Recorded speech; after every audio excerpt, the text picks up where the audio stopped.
sa pag-imbita ninyo sa akin. Of course, to celebrate, para ipagdiwang ang husay at talento ng mga kababaihan sa industriya ng musikang Pilipino. Maraming salamat. Sa isang taon na puno ng progreso, Tagalog na Tagalog tayo para tatakbo Narinig na ako.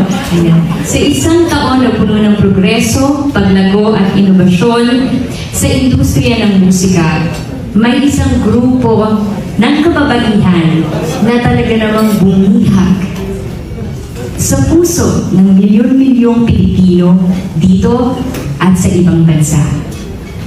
Hindi lamang sila namayagpag sa music charts, gumawa rin sila ng marka sa global music scene. At pinalawak ang posibilidad para sa mga Pilipino. Ibabahagi ni na Joanna, Sheena, Colette, Maloy, Mika, Gwen, Stacy at Aya, hindi lamang ang kanilang musika, pati na rin ang kultura ng Pilipinas sa buong mundo. Palakpakan po!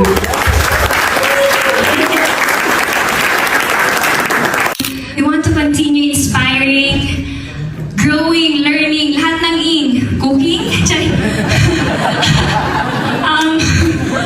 breaking barriers and proving that Filipinas can shine on any stage. And sana itong award na to maging reminder to na ang success, it's not just about talent, it's about hard work and the courage to keep going no matter what. Again, we